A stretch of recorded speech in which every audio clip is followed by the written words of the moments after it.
to have, which is why we have this program named The Uganda We Want. You can even zero it down to the community you would want to have. But all that majorly comes along with leadership and how we conduct ourselves in these communities or in these nations that we are having. So today is a very special one because yes, it is on a sad note, we did lose Pope Francis, but of course we have to look at the legacy he has left behind and how impactful it has been, and also the lessons we can be able to pick from his leadership. And that is what we are going to be discussing about. You and I have a lot to learn from Pope Francis' leadership and of course the legacy that he has left behind. So I have a number of guests here that are going to be talking about this interesting topic, and immediately on my immediate neighbor is Mr. Anthony Mateega, who is the Vice President, Uganda National Catholic Council of Lay Apostolate. You are most welcome to. Thank you. And can I also understand the other title briefly? The Papal Night. If someone is interested in knowing, who is a Papal Night? Thank you very much, Ms. Anetwe. Our dear viewers, you excuse first of all my voice. I've been having a bit of a cold, so and I'm just recuperating.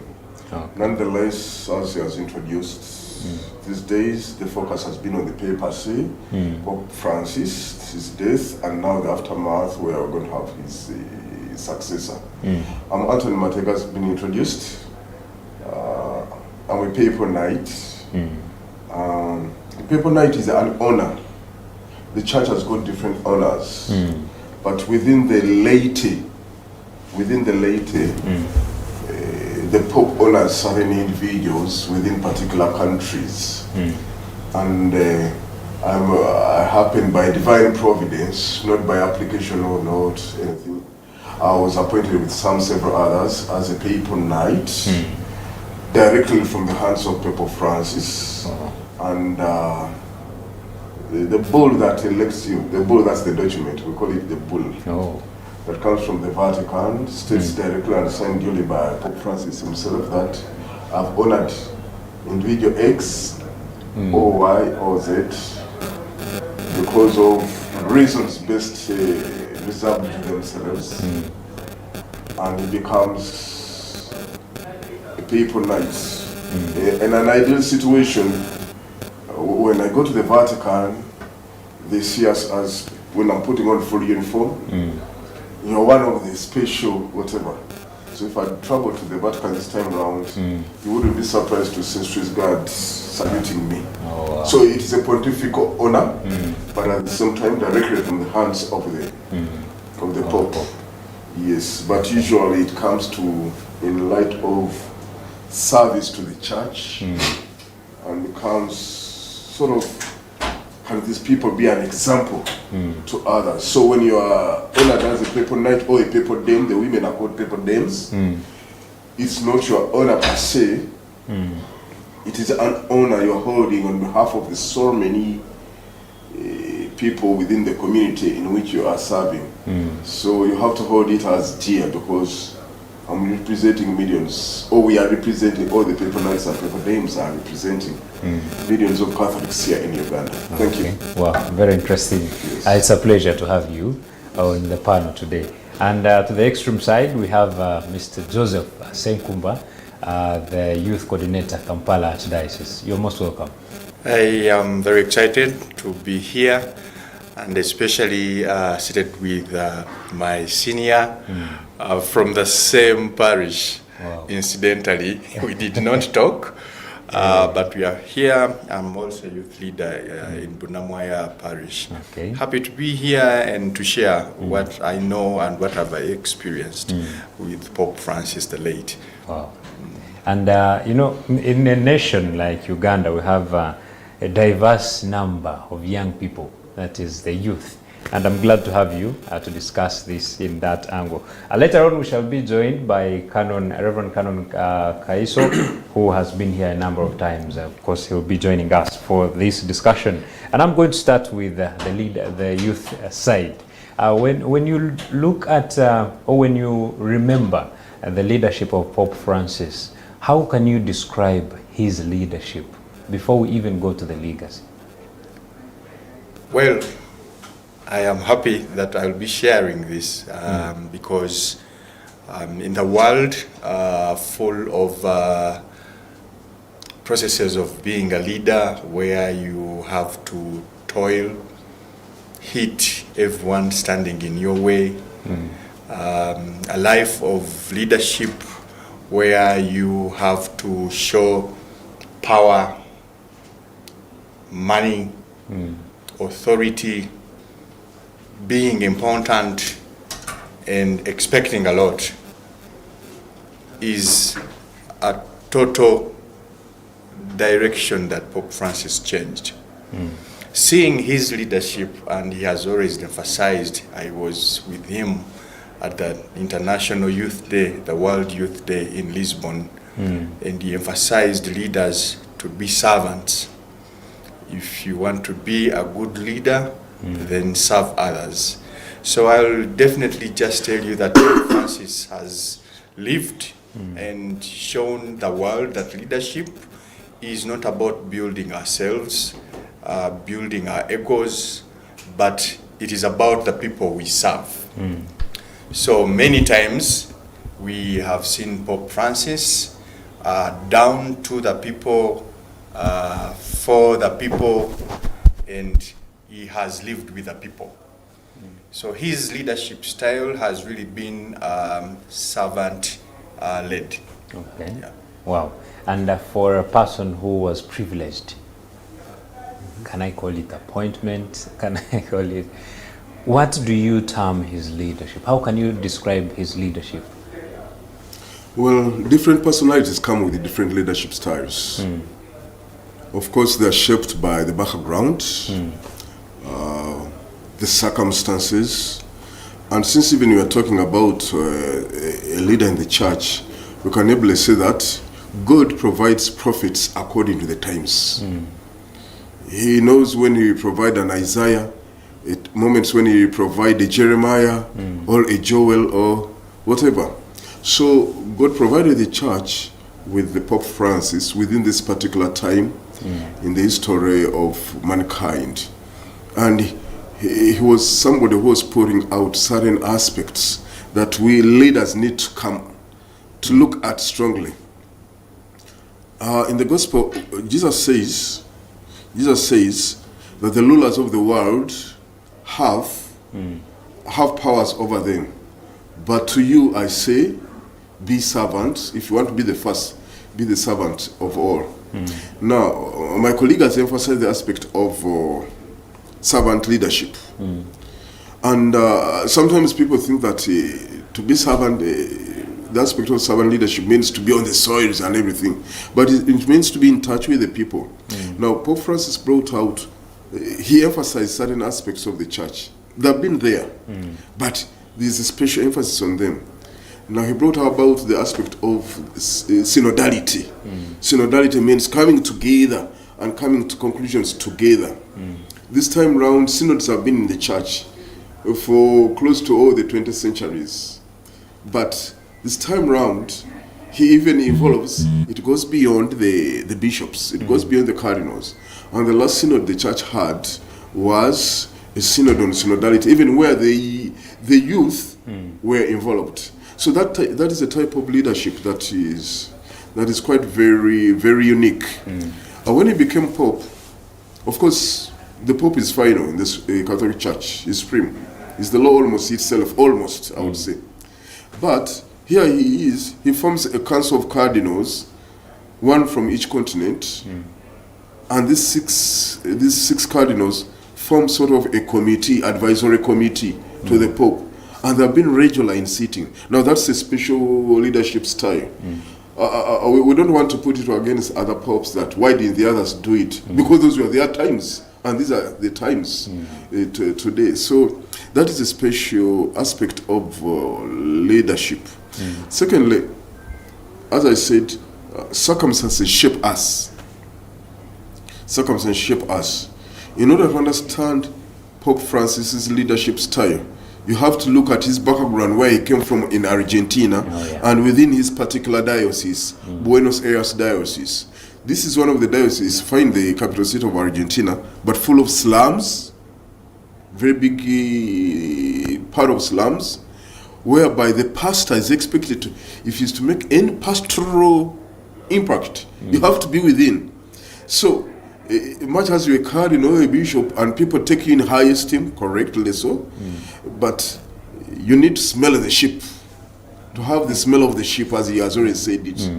So he brings this sort of leadership style into the papacy, and that's quite very, very unique within our circumstances. The day so many leaders, even within Uganda, come down to the roots of the people they are serving, we shall have a very different Uganda, this one I can say, without fear or favor. But majorly we are having leaderships which are based on paperwork. We hear the people of this place are doing this, they hear the people doing this and this. No wonder we serve them almost artificially. The people of Karamoja need water, and we'll be emphasizing something different. The people in the cattle corridor, their main aspect is concerning tick diseases and cattle. You'll be busy telling them about gold. It doesn't just add up. Nonetheless, Pope Francis, with servant leadership, he comes down and he smells the smell of the sheep, which is quite very important. It goes beyond empathy, sympathy and empathy. It goes beyond that. You have to have that feel. You get that feel that truly this is what it means to go through this. That's what I say. Wow. When we look at the values of Pope Francis in his leadership and all that embodies his leadership, what do you think both religious and any other leaders, political leaders or cultural leaders, can learn or copy? So I think one of the most important values he has given us is humility. He has served with all humility. Like my colleague, Mr. Mateega said, he has been onto the ground. You would never hear him top of his voice. You would never hear him show that he is the boss. And one thing he did shortly after he was announced Pope, we would think that he would show authority. But I don't know if you watched that or if you followed that. The one only thing he first did is to ask that people should pray for him.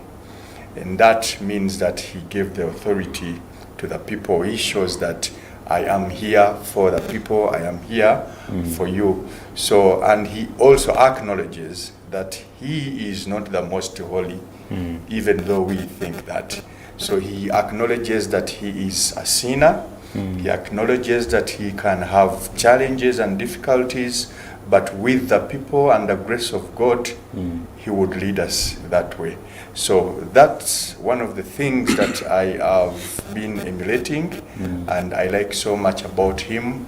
The other value, he has been a very transparent man, very accountable. We have seen him in very many cases. He does not take defense. There was one certain thing I was looking at. There's a certain country, sorry, I cannot remember it, while he was moving around the people, and one of the ladies pulled his hand. Yeah, that's one of the very little moments he could have went off. But you could say that he goes down and apologizes to the people. Of course, he was hurt in the process, but you see that he reflects. Yeah, he has this reflection of what has happened, and he apologizes to people. Many leaders do not have that, even when they hurt the masses they lead. It would be something gone and they leave. So Pope Francis has encouraged us to be accountable, to be transparent, and he has been very accommodative. even with ideas that some people have misunderstood. But the idea in him is that let's listen to everyone, let's be together. Somehow when we are family, we will definitely go. And the main goal here is that you need to be a person who takes people to the Lord, who takes people to heaven. It's not about ourselves and how we envision how big or powerful we are. He has stayed a servant, he has stayed accountable, transparent, and also approachable to all. He has been a lover of children, the elderly, the youth, and you see that he has a global view of the current things that are going. He talks about environment, so he has all values you would think a leader needed, in my opinion. Wow, that's very interesting. And when we look back, some leaders in the world tend to forget their roots, but it was quite different from to Pope Francis. What causes this variation? You find someone grew up in uncertain moods, and then when they grow up, they tend to forget everything that happened, even reach a moment of maybe acting bad upon those who are in that state which those leaders grew up in. But we have seen Pope Francis getting back, because he has been so much known for going back to the poor, praying with them, helping them out, things like that, because of what he grew up like. So what causes this kind of variation among some leaders? Thank you very much. I think that what you're talking about is the arrivalism syndrome. I've arrived. I've arrived. Being a pope when you are responsible for over 1.4 billion people under your authority or under your leadership, by nature, by and large, it would make you. But now here the aspect that comes out is your background, as you've said, the family. We are funny that we're within the studios of Family Studio. The family. As long as the family is not what it's supposed to be, we shall never get where we want to be. Now, let's look at it. Let's put things in perspective. By and large, Pope Francis was an Italian because his father was an Italian, but an immigrant to Argentina. His mother was Italian because his grandfather, this shows that they came also from Italy and they went down to Argentina. Now, when Pope Francis talks about immigrants, he has already within him what it means to be a migrant. Maybe the unwritten aspect was, we were supposed to be in Italy. Why are we in Argentina? There must be something that comes out to the immigrants. When he sees the Africans struggling across the Mediterranean Sea in very funny boats, and there are always so many die across the seas trying to reach Lampedusa on Seychelles. He's reflecting on his father from Italy across the oceans down to Argentina. Of course, they're trying to get a living. By that time, the Americans were the new world, where you could get the greener pastures. So that brings him. His father was an accountant, so it was not bad love, but the immigrant aspect of it means you are derooted from. So this empathy that comes out in Pope Francis is by and large an aspect that is rooted in the family. My colleague talked about the elderly. Pope Francis, during his tenure, has introduced the Day of the Elderly. And by and large, he assigned it to the youth to be responsible for the elderly. Indirectly telling them, young persons, at any one time, you'll be this. Why did he have that special aspect of the elderly? Pope Francis himself writes, he spent a lot of time with his grandmother. The grandmothers are the ones who taught him the catechism, basic religion, as a young person, as a young man, as a young boy. So he had a special niche. The elder had a special niche and told us, we're in a world that is full of consumerism and throw away. You are old. You are no longer relevant to us. But we forget that those whom we are calling irrelevant, at one time we are the ones who are responsible for our well-being. So it is, can we dwell with that throw away culture and think about the elderly? So you asked why it all goes back to the family. And of course the church, over time it has emphasized, you want to kill a nation, kill the family. You want to kill society, kill family. One by one, eventually, what was be a family ceases to be. God had his own plan of a family. Man, woman, children. Nowadays, everything funny comes into play. Here we are, with all due respect, people who are in LGBT, they want to form families, but I mean, it doesn't just add up. Sure. It doesn't just what? Add up, yeah. Yeah, with also due respect, God had never deemed that the family would be a single family, single parent family. Of course, circumstances come into play, and I don't want to, sometimes this becomes emotion to people. But it's supposed to be single parent because either one is a widow or widower or such. Not a deliberate plan from the word go. After all, I can afford the money. I can afford an apartment. I need a child. Even if he doesn't have an identifiable father. I mean, that was not God's plan. So at the end of the day, something comes up lacking. Even God himself, through the person of his son, Jesus Christ, why did he deem himself to come into the world through a family? Joseph is there, Mary is there, and the child is there. He had all the powers to simply drop. Boop. So the lifestyle, the impact, the values that Pope Francis had, by and large, stem down from the roots of the family. And we want to emphasize the family. So we thank very much Family TV for having such even a good name, Family TV. It must be appealing to the family.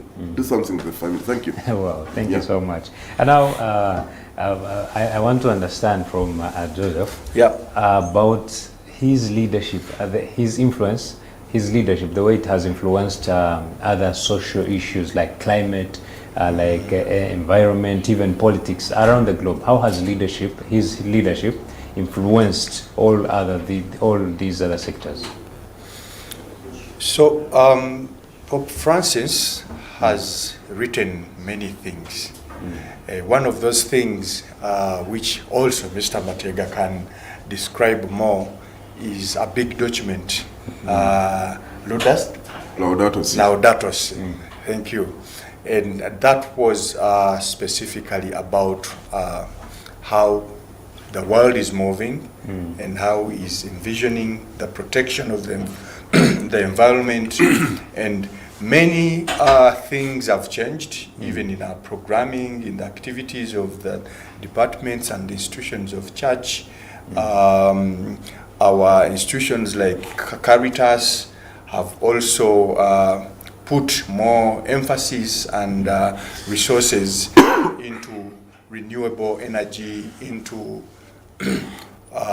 reforestation, planting fruits, and so he has deliberately talked about the change of the environment. He has been having a concern that if we do not protect the world today, there will be no world for the other children who are coming up. So he has been very deliberate, talking about and just use of resources. We saw him in Congo, where there was a war, and somehow behind those wars, other things happening. But some of those things that happen behind the curtains may include resources like natural resources in the ground, and of course the forests in Congo. And you see that he comes out openly to be on the side of the people and also engage leaders to stop what they are doing. First of all, to stop the killing of masses, but also to protect the environment. So he has been key, and he has been a lover of peace, and of course seeing that our environment is protected for the next generations. In the aspect of socio-economic being, he has encouraged youth to work. He has always told us to be firm, to be hopeful, and to be brave. I remember the last time we were in Lisbon, he continuously mentioned that please don't get scared. Don't be afraid. Be brave, because this is the world for you today, and you are the world today. So he has continuously told us to engage into things that can get us money, however small they are. He has continuously engaged us to continue bridging the bridges with the elderly, because they have so many things to give us. And some of those things is knowledge, but also wealth.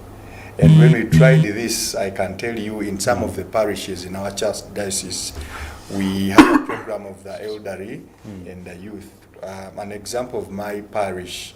So we have so many people who have aged. They have a lot of property. Sometimes they even don't know who to give it to. And they die in their houses, lonely. So when we went out for reach out, sometimes you think those people need money, need it. What we saw there is that many of them are actually more well off than many of the youths I know of. So they just need to be listened to. They just need to be with company, to pray with and know what is happening. And they gave us a lot of information that we could have missed in a lot of generations. We are not there, but they were also willing. One of the parishioners there was willing to give us land to start projects, to give us land to extend our thinking and how we engage in economic activities. So Pope Francis has been having a very sharp eye into the future, into the generations, right from the young and the elderly. So from his style and also the humility he has shown, he has been able to interlink all these main aspects of life in his leadership. So you took lessons from from his leadership. Yeah, and one thing I also, he might have also mentioned it, Pope Francis was once a bouncer in a club. So me as a youth, I can imagine how a person goes through this life, and then he gets that high. And he has gone through and risen through the stages of the Catholic ranks, not because of power, politics, of influence, or he was pushing and pulling for it, but it was through humility that got him that high. Wow, that's very interesting. Maybe you could pick it from there. If you're to understand popes, we have what we call the papal teaching. That's how they communicate to the world and to the church. We call it the magisterium of the Pope. What is his teaching? What is his teaching? My colleague talked about the environment, Laudato Si. And the most famous statement that he put out was, the world is crying, nature is crying, it is groaning, and it will revenge in the worst way unless we do something. God gave us a beautiful world. Why are we torturing it? Let's take even an example here in Uganda. During COVID time, we all left Kampala.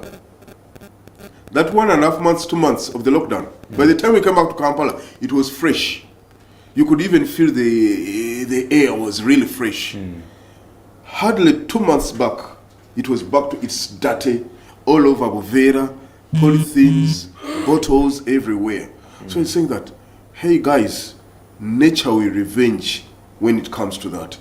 So this particular Laudato Si encyclical, it was not appealing to Catholics. In fact, he wrote it to all the citizens of the world, and who is excluded anyway. No. And whom doesn't nature have an effect over? So that was quite very, very important. Then number two, he lived a practical life when he talks about the elderly.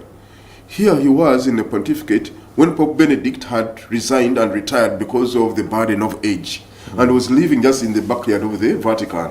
So he says, I have a grandfather behind there, to whom I run always for advice. He's not a way, as you have already said, he was not a waste over. So it's quite very important. He talked about the youth, and he put up a full, what we call an apostolic exhortation. Christus vivit, meaning Christ is alive. And he was calling upon the youth, the young persons of the world, young men, young women. Can you be alive the way Christ is alive in your lives? Can Christ be the benchmarking aspect? And your question should always be, if it was Christ in this situation, what would he do? If it was Christ in this situation, what would he do? So he says, look, young persons, you are not for tomorrow, you are for today. Christ died at the age of 33. He was still in the youth age. Therefore, important decisions are taken during the times when we are youth. Those are important aspects concerning some of the key values that are. So I want to pick it from there. Yes. Wow, very interesting. Thank you so much. I believe you and I are learning so much because this is getting more interesting. And now we are going to go for a very short break and we'll return with this discussion. But I believe you are picking lessons of how to lead in case you want to be a leader. But at least almost everyone is a leader in their respective communities. We'll take a short break and return.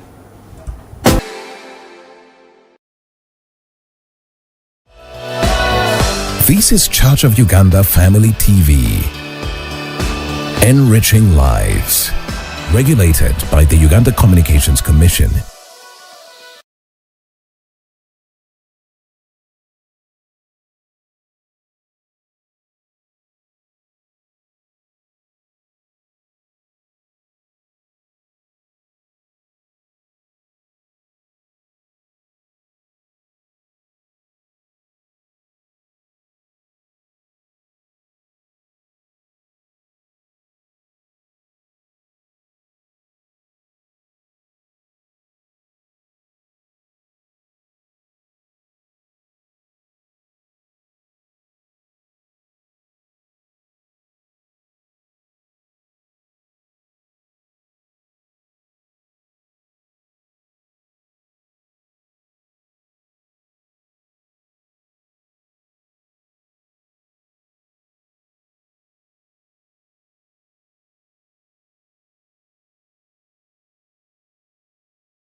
This is Church of Uganda Family TV.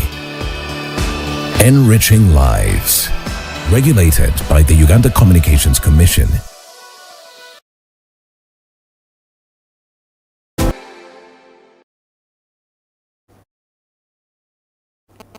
You are most welcome once again. We are here in the Uganda We Want program and discussing about the legacy and leadership, of course reflecting on the lessons of Pope Francis. And here with me, we've been with Mr. Joseph Ssenkumba, who is the Youth Coordinator for Kampala Archdiocese, but also Mr. Anthony Mateega, who is the Vice President, Uganda National Catholic Council of Lay Apostolate. But now, just like I had told you, we are going to be joined by Reverend Canon Grace Kaiso, who has been here for a number of times, and now he is here with us also to discuss this. And immediately I will run to Canon to first give us a greeting, but also you give us a description of how you think or reflect on Pope Francis's leadership. Good greetings, viewers. It is always a pleasure for me to join the land groups here as we reflect on the Uganda we want. Now, specifically, trying to draw inspiration from Pope Francis as a global leader, as a religious leader, and as a citizen of the world. So I feel privileged to be part of this conversation. Okay. So how can you describe his leadership in just a few words? It is difficult to sum up, but you know, leaders, the character, I think it's character, the character of the leader. It shapes his leadership. And so we could be talking about values that we saw Pope Francis depict, and how those values shaped his ministry, his focus, the focus of his ministry, and how he lived them out. So I think as a leader, Pope Francis was humble, humility, and it is interesting that that is the case. He was shaped. He was born in Argentina, and many of us will remember that in Latin America, the church there was really struggling with trying to make the gospel relevant because of the poverty and the violence in society. Faith community struggled to make sense of those realities and to say what would be the appropriate response of the church, in the Catholic Church, in that context. How do they make the gospel meaningful and alive in the context of violence and conflict and poverty? This is where he was. And I think that those experiences shaped him and gave them such unique qualities. Which is, I think, the first lesson for us, is that we are always caught up in a context. And the context for us here in Uganda, those are the issues we talk about every day. The issues of poverty, the issues of violence, the increasing polarization between ethnic groups, and sometimes the governance that is preoccupied with their own interests. And not so much about the welfare of the community. And so when we live that kind of context, what are we learning? How is this context shaping us? Is it just giving us anger? You know? Is it the frustration we feel is what we feed on, frustration? Or is it helping us to understand the dynamics at work and to really ask what is our responsibility in changing this context? And especially for young people, to be really asking hard questions. It is okay to be angry, it is okay to be frustrated, but more so ask, if I had the opportunity, what would I do? So that we grow those values, we grow those values, we grow the necessary values that will make us more human,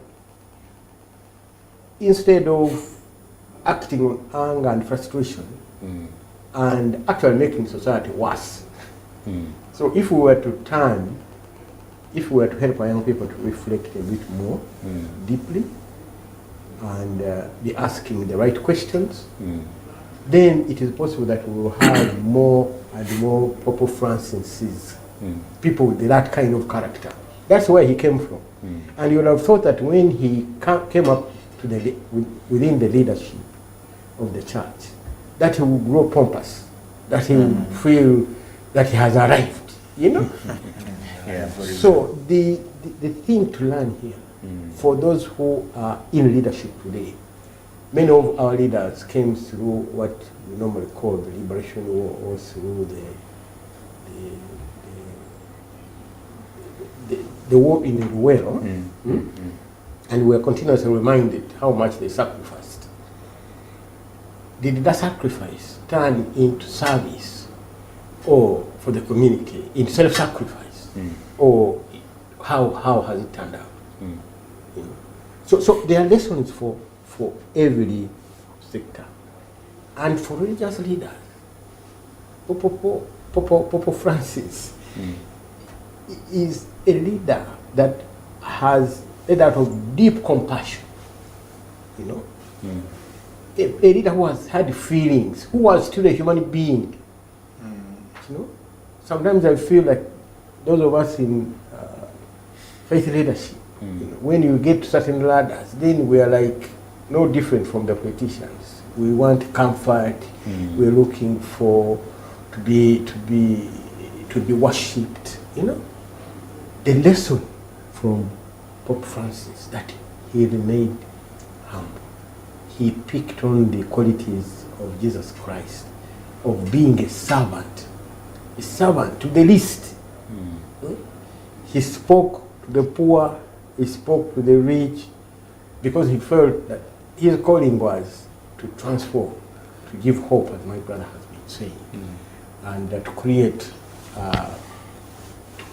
new ways of doing things, that will create a more promising future for the human family. Wow.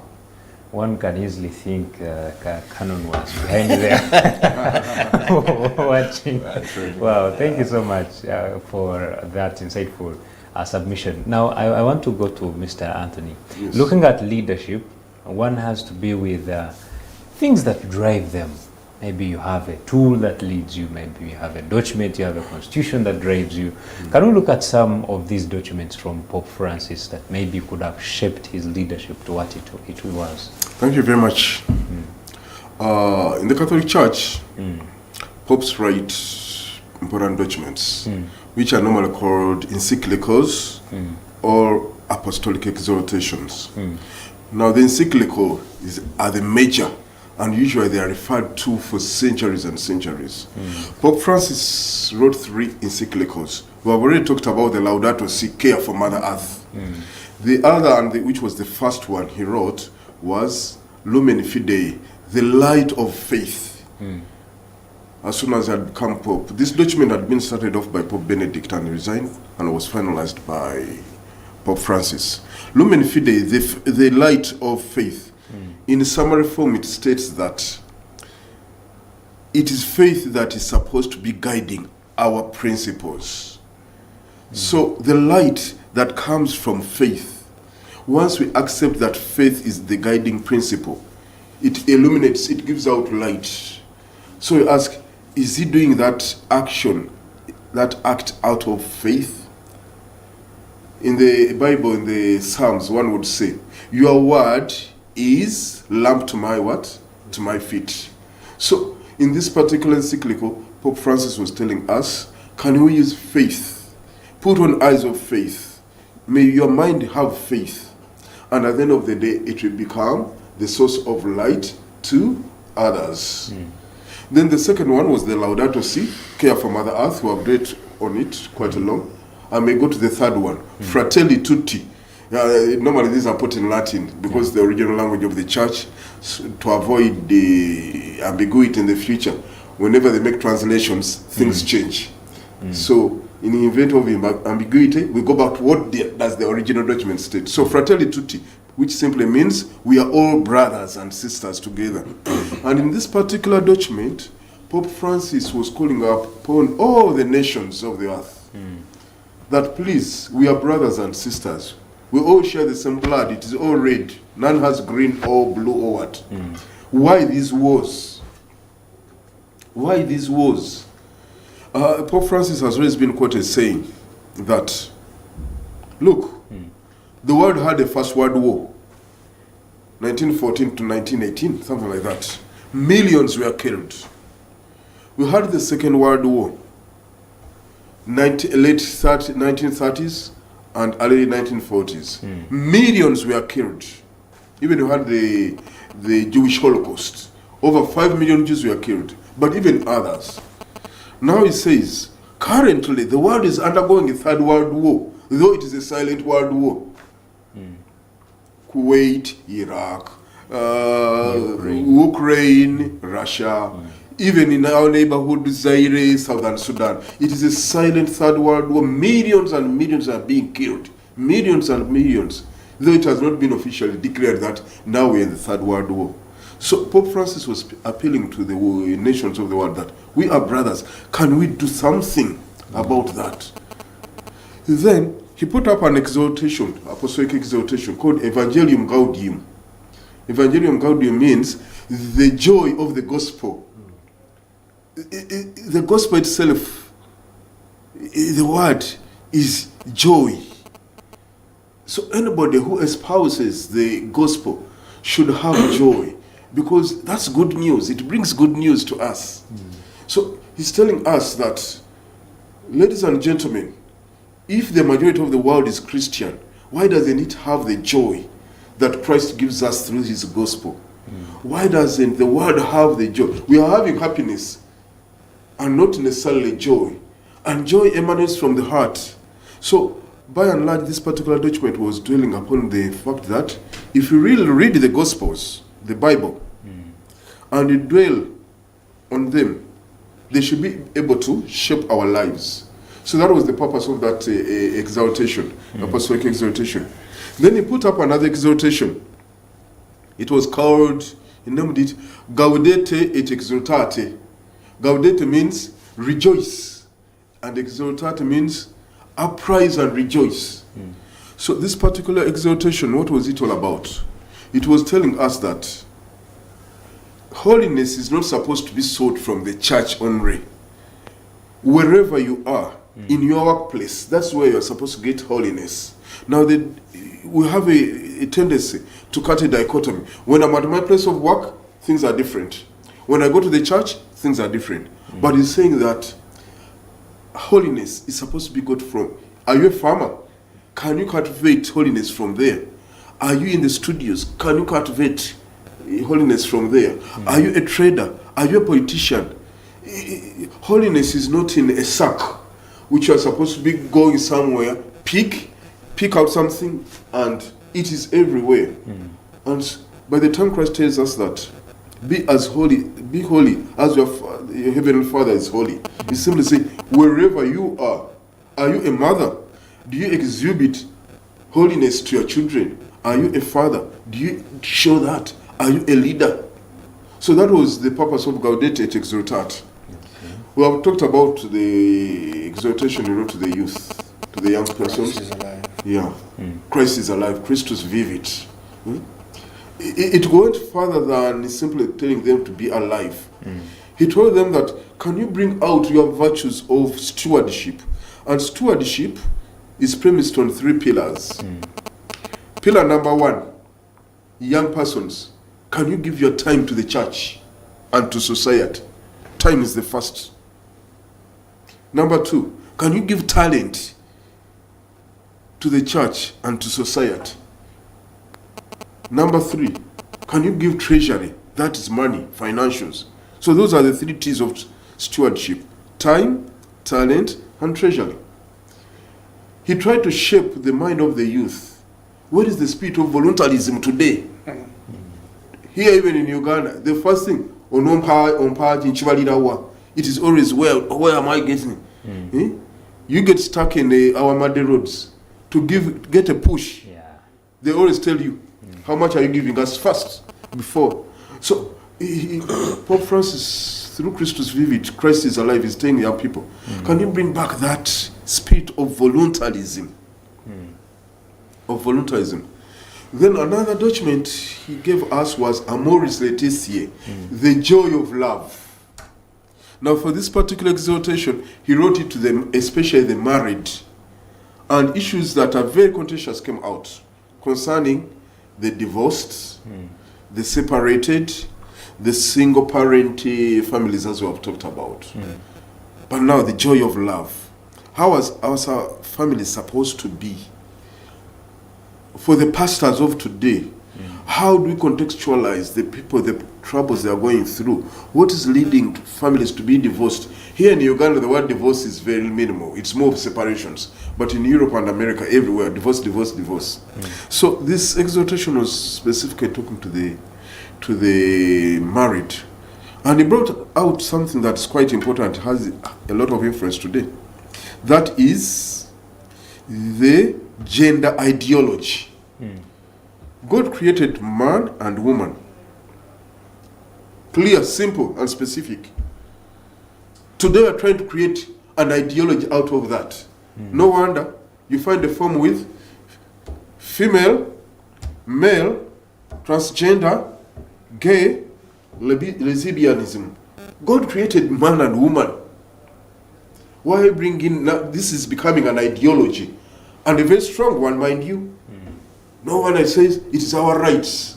Of course, even several moments, Pope Francis was being quoted out of context. He was fully aware that the gays are there, the lesbians are there, but he was simply telling the pastors, how do you reach out to that group of persons and bring them back to where they're supposed to be? So when you read that document, The Joy of Love, almost the first 3-4 chapters emphasize one thing. The vocation of marriage as God had planned it. Even when you read the Gospel of Matthew, when Peter asks, is it lawful that a man divorces? He said, Jesus answers, what was God's original plan? What was God's original plan? Now, we are making exceptions to become the rules. Yeah, the Pope has said, and they quote him, who am I to judge? But I was simply saying, as a pastor, I have to reach out to you. I can't redeem you out of your gayism or lesbianism or whatever. At least I've reached out to you. So that was the importance of that particular document. So by and large, those are the key documents. And finally, towards his death, almost in the last 3 years, when he has become a bit frail, he put out a lot.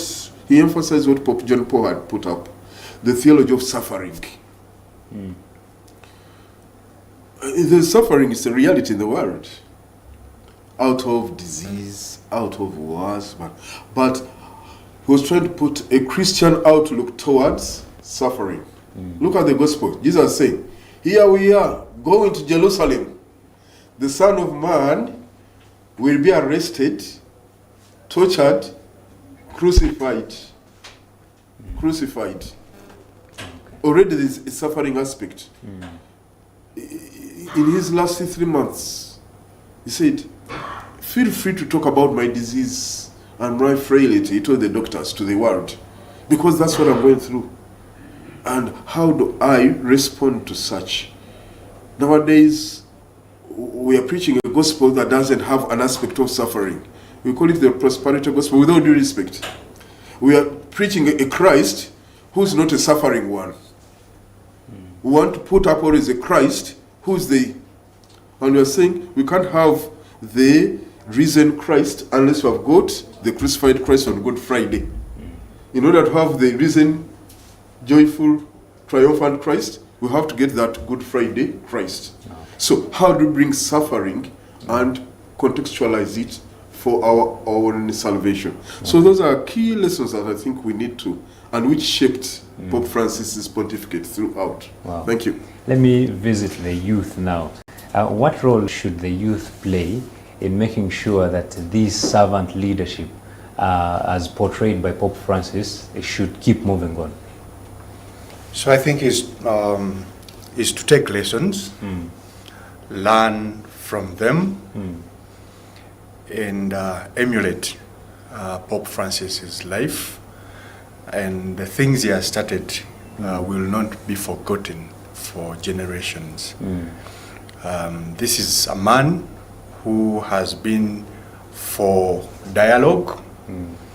He has caused so many talks with other religions. He has signed documents of togetherness with the Orthodox Church, with the Anglican Church. We have seen him with Muslim communities. So he has been a man who wants unity. So as youth leaders, we need to emulate this. We need to be humble. I see a lot of leaders in the church and in the world who are my age. Some are slightly above or slightly lower, but they use a lot of energy. Energy is good, but you have to be calculative. You have to be accommodative, and you have to have a diverse mind and know that not only what you're thinking about might be the ideal situation. There are so many sides of a coin, the top, behind, and the side. So we need as youth to see things in all angles, to be a little more accommodative, to be a little more patient, to read, to write, and to listen. Many times we want to talk, give out, yarn, cry, complain, and we set too big targets for us.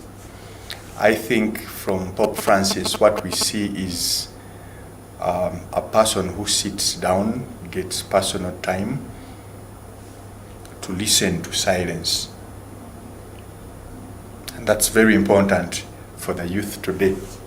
Get a time and listen to silence. Read the Bible because it is the main book.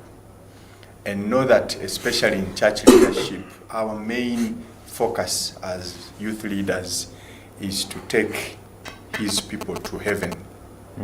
For whatever we do, I know that we need to think about all the formations of the youth in church, social formation, spiritual formation, economic formation, moral formations. But whatever we do, we should know that we are taking people to God and to heaven. So from Pope Francis' message, and also what he has been showing us, the humility, kissing the shoes of people, bathing feet of prisoners without judgment, and accommodating many things. With his age, even when he was sick, you have seen him pushing to the extreme, making trips all over even when he was trying to be sick.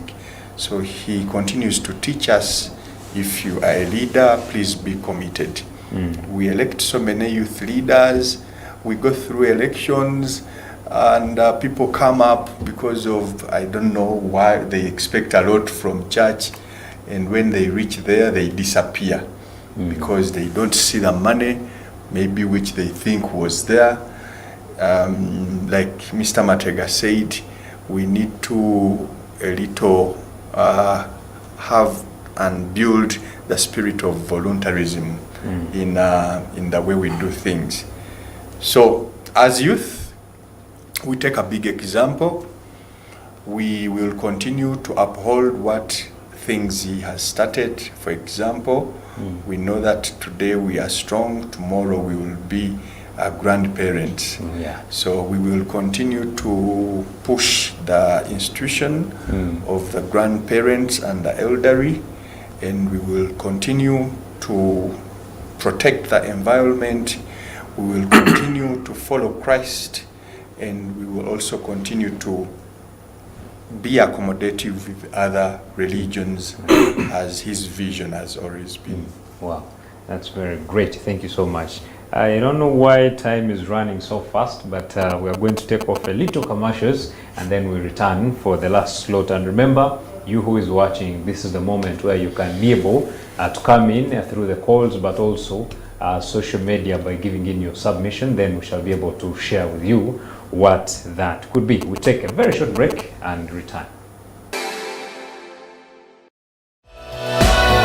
This is Church of Uganda Family TV. Enriching lives. Regulated by the Uganda Communications Commission.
This is Church of Uganda Family TV. Enriching lives. Regulated by the Uganda Communications Commission.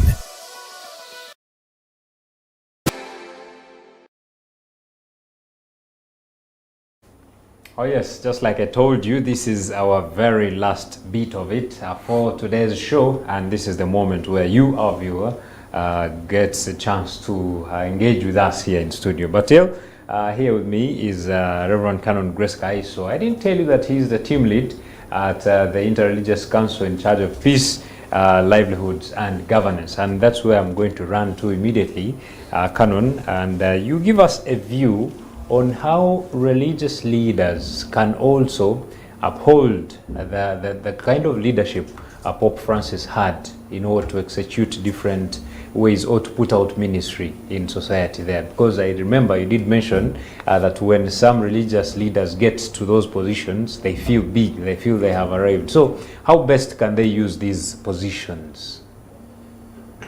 Yeah, thank you so much. The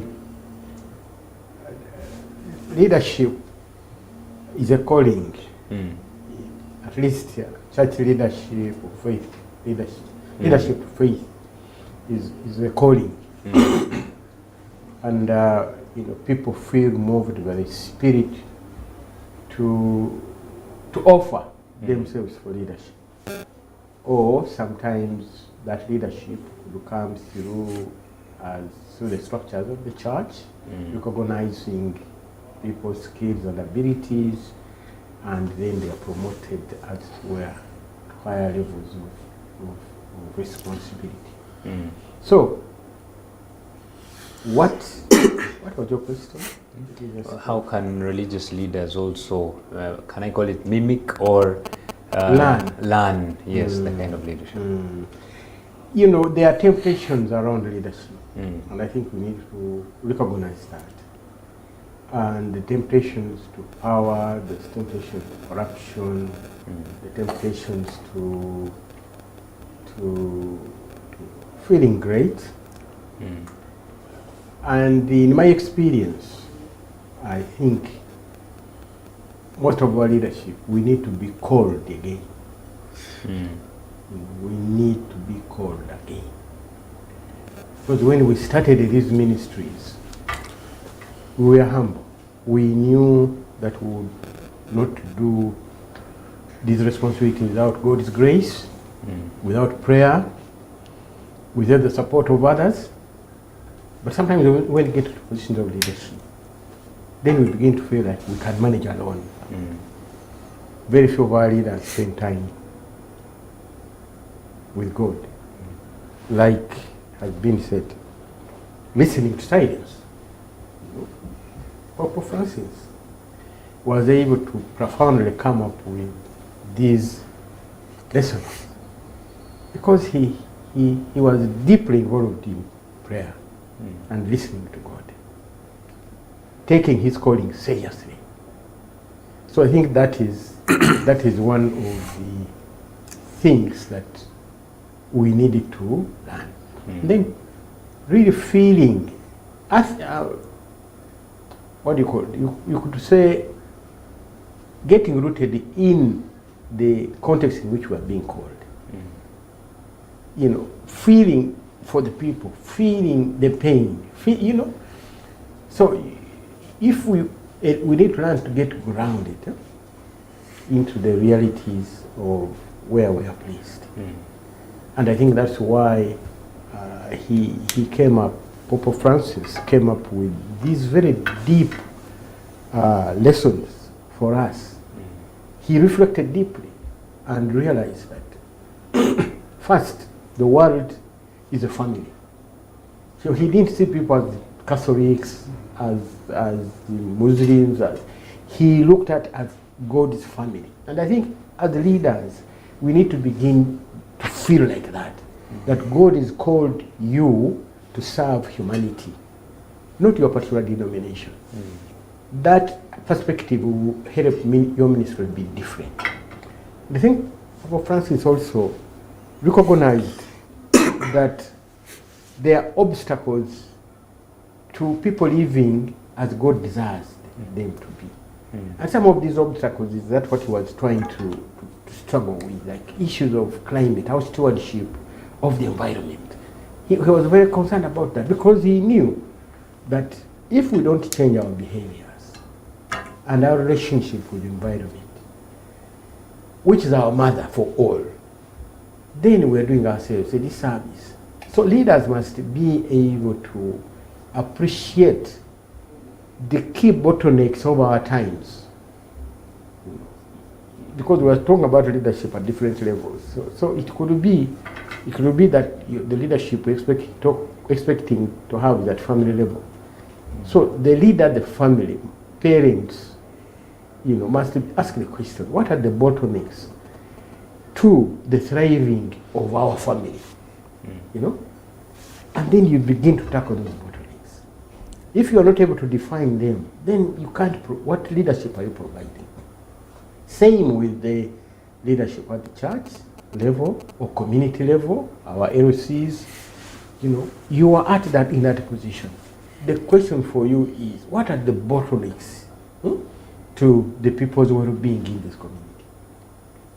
And if you identify them and recognize that you need to work with others to address them, then you can make progress. And I think this is the gift that Pope Francis is leaving us, getting rooted in your context where God has called you, recognizing that in that context there are others with whom you can work, and then really passionately working towards the solutions that we've identified.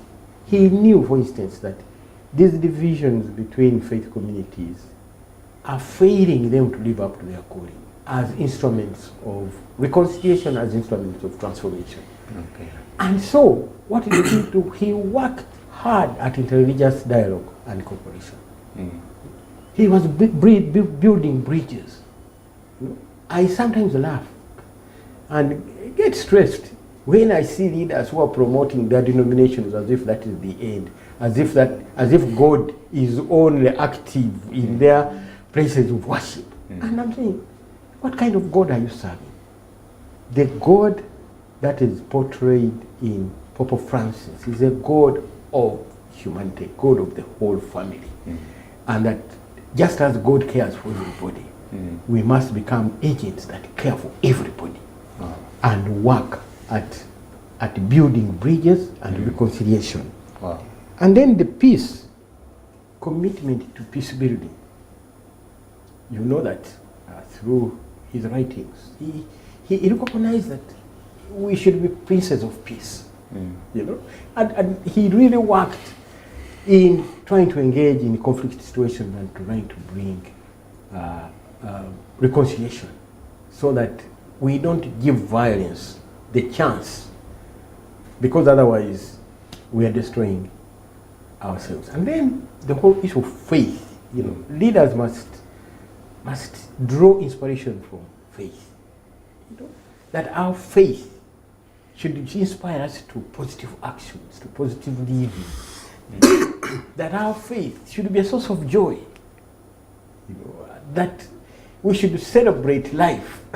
That life is there to be celebrated. But it can't be celebrated without faith in God. We need God's grace all the time. We need God's inspiration. We need to appreciate that the God we serve cares, you know, and is able to transform our situations from hopelessness to hope. Oh, wow.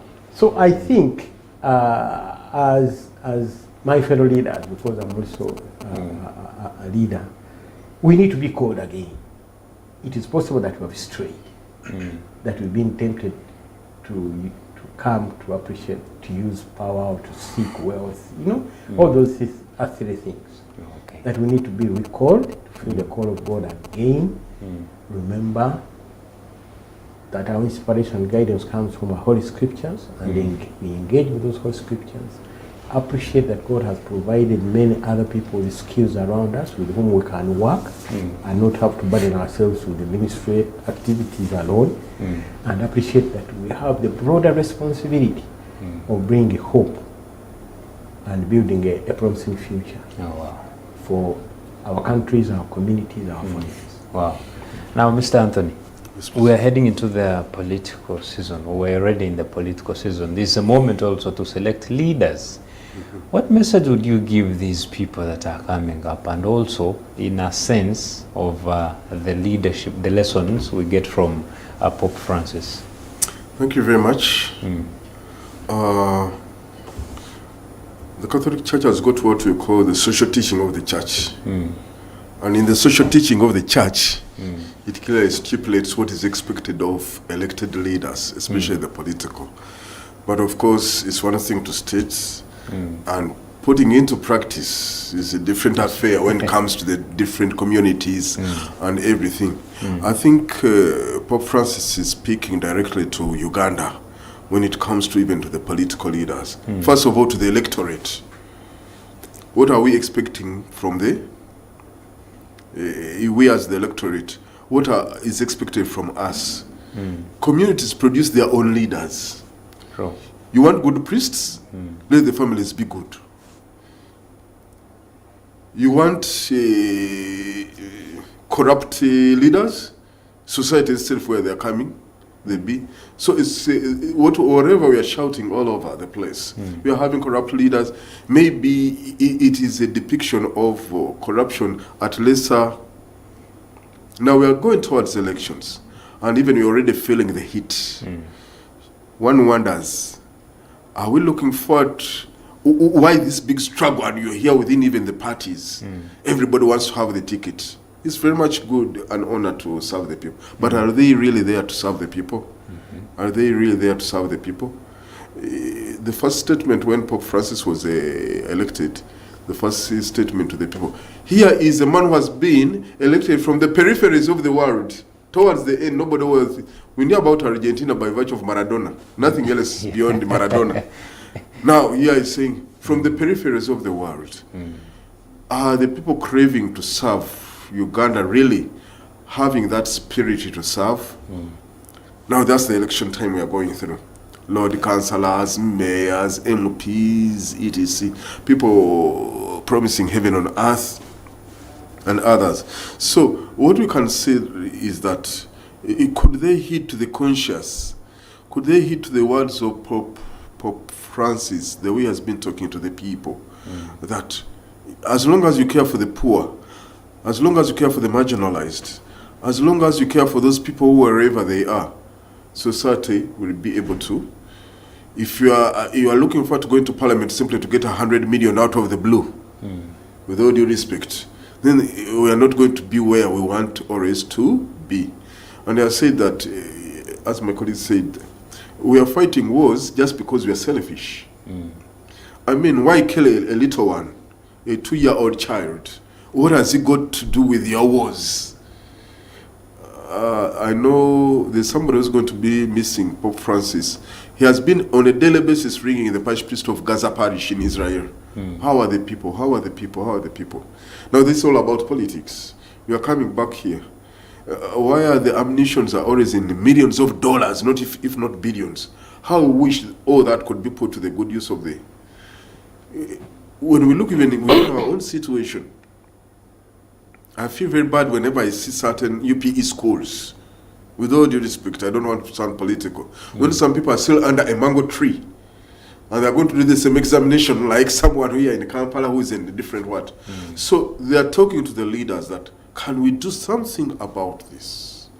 Can we do something about this? So that's Pope Francis.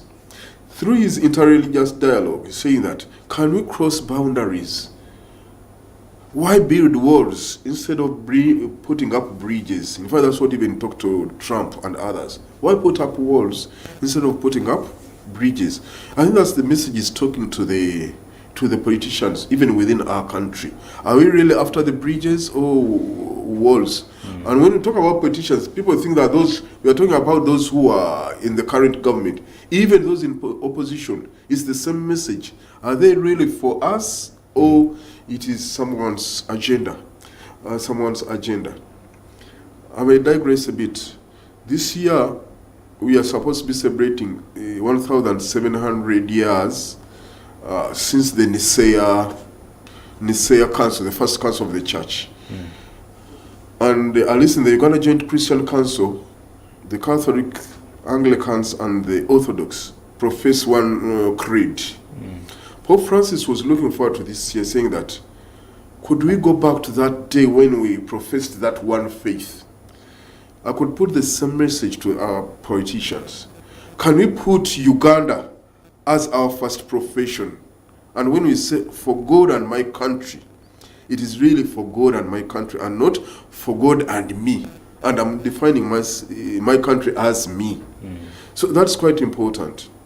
By the time Pope Francis moves to the Lutheran Church, the first Pope to do so since the Lutheran Reformation, he said, the circumstances then were different from the circumstances today. But we are seeing anybody in opposition or contrary to our ideas as an enemy, which is not the case. So Pope Francis is saying, can we listen to the Holy Spirit? Even we as in the political spheres. And maybe to finalize about that, in the gospel we read, before Jesus goes back to heaven, in the Gospel of John, he tells Peter, do you love me? Feed my sheep. Do you love me? Feed my lamb. Do you love me? 3 times. So love is a condition for service. True love for the people is the condition for the service. Why are people looking for millions to contest? If you really love the people, love has no language. People see you naturally that you love them, you are there for them, and they'll be ready even to vote you. But millions and millions, one has to look for millions to stand even for a mere position of a councillor, a mayor, or whatever it is. So, if we put love as a condition, and true love, not judgmental love, do you love me? feed my sheep. Do you love me? Serve my people in our constituency. That's what I can say, and it's quite very important for us in Uganda. Thank you. Right. Wow. And now, Joseph, to the young people, to our fellow youth, to your fellow youth that you are leading, but also the entire world, or even here in the nation, what message do you have for them? What is your call to them, especially in upholding servant leadership? I understand even some of them, most of them could be wanting position. So many of them. What is your message to them? First of all, you can be anybody from nobody. Oh. It doesn't matter where you were born, if you are rich or not. We have seen it from Pope Francis that you can be born poor, you can go to the most small schools, but be the greatest person in the world. But the only ticket to do that is humility, being humble. So I call upon all the young people in the world and in Uganda here that if you want to be great, please be humble. If you want to achieve a lot, have a listening here, and also use your talent for God, because God dares us and tells us, do my work and I'll do all your work. So for those who are coming up into leadership, let's get it peacefully. Because when we create chaos, the people who suffer are our relatives, people who can no longer run. I imagine my grandfather, my grandmother, the little children, babies. If violence comes, then we'll put a lot of people to stake. We can still be heard in all levels of leadership, in church and in politics, when we are humble. And when the time comes to speak out, do not be afraid to talk about things that are paining others. Because when you keep quiet today, the next time it might be you in the same scenario. So as young people, we need to use our energy while we still can. I could imagine if I could borrow or give my time to Pope Francis to continue his legacy, but he's no more. If he was Pope earlier than that, we would have much more from him. I'm imagining a lot of things he had on mind, maybe he did not accomplish. As youth, we still have the time now to do a lot for the mother church and for the mother world. Let's be ambassadors of peace, ambassadors of innovation, togetherness, and also keep healthy, because diseases are killing us, taking us, as other natural causes are taking us. Okay. So from Pope Francis's message, it is very clear. Let's live for each other, accommodate each other, and be as a family. Me being called here to participate in this talk show already is a miracle from Pope Francis, and I really thank Interreligious Council for promoting this program. This already is life for Pope Francis, and his spirit somewhere is very happy that Catholics come and sit and dialogue and share, and that an Anglican television can choose a topic on Pope Francis. We thank you very much and promise that we journey together as we take the flocks to the Lord. Wow. Thank you so much, my brother. And now, Canon, I understand we are very left with very, very few minutes, which are not more than 2. I would request you give us just closing remarks in this regard in just a minute. Thank you, thank you. I think through Pope Francis, life, we learn that leadership is not about position, but action. And so we see Pope Francis using his position to transform, to articulate critical issues that the human family must attend to, with him inspiring the young people to faith and action. We see him laying a foundation for interfaith dialogue and collaboration. We see him drawing people back to their faith in God as the true foundation for their lives, but also for positive action. So let's emulate Pope Francis in these areas. Wow, thank you so much. Mr. Anthony, the same. We have now 1 minute left. Just closing remarks. My closing remark will go on technology. Pope Francis, the Pope, has been a Pope within a very fast changing technology. And Mother Church is saying, if the Church doesn't use technology to transmit the gospel, it will blame its own self. But it talked about also responsible use of technology to our youth and to everybody. Can we use responsibly the technology, not to kill, but to build, to transmit the gospel?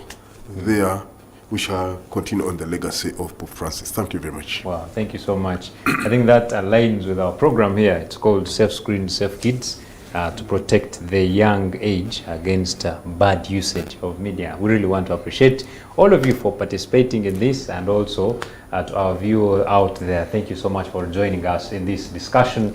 And I hope you have picked one or two lessons, majorly from Pope Francis, but also from our people here that have given us this information. My name is Luke Majumba Naitwe. I understand we're going to have some few challenges with the bosses and the producers for the few minutes spent, but I want to appreciate you for joining us every Wednesday here. It is a show, a program partnering with the Interreligious Council of Uganda. Have a blessed day.